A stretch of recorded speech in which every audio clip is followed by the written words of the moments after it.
Esther 3. After these events, King Xerxes honored Haman son of Hammedatha, the Agagite, elevating him and giving him a seat of honor higher than that of all the other nobles. All the royal officials at the king's gate knelt down and paid honor to Haman, for the king had commanded this concerning him. But Mordecai would not kneel down or pay him honor. Then the royal officials at the king's gate asked Mordecai, "Why do you disobey the king's command?" Day after day they spoke to him, but he refused to comply. Therefore they told Haman about it to see whether Mordecai's behavior would be tolerated, for he had told them he was a Jew. When Haman saw that Mordecai would not kneel down or pay him honor, he was enraged. Yet having learned who Mordecai's people were, he scorned the idea of killing only Mordecai. Instead, Haman looked for a way to destroy all Mordecai's people, the Jews, throughout the whole kingdom of Xerxes.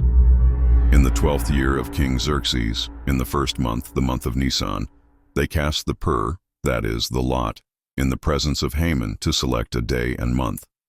And the lot fell on the 12th month, the month of Adar. Then Haman said to King Xerxes, "There is a certain people dispersed and scattered among the peoples in all the provinces of your kingdom, whose customs are different from those of all other people and who do not obey the king's laws.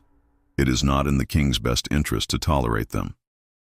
If it pleases the king, let a decree be issued to destroy them, and I will put 10,000 talents of silver into the royal treasury for the men who carry out this business." So the king took his signet ring from his finger and gave it to Haman son of Hammedatha, the Agagite, the enemy of the Jews. "Keep the money," the king said to Haman, "and do with the people as you please." Then on the 13th day of the first month the royal secretaries were summoned. They wrote out in the script of each province and in the language of each people all Haman's orders to the king's satraps, the governors of the various provinces, and the nobles of the various peoples.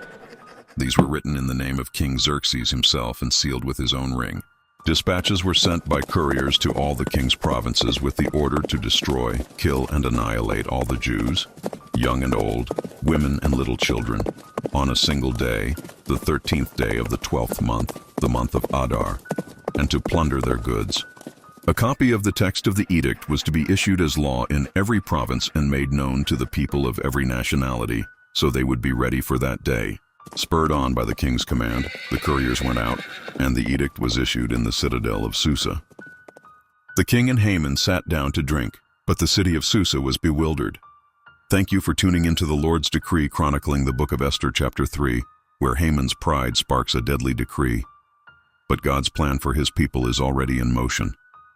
Stay with us for Chapter 4 as Esther is called to a destiny for such a time as this. Like, comment, and subscribe for more content from the Lord's decree.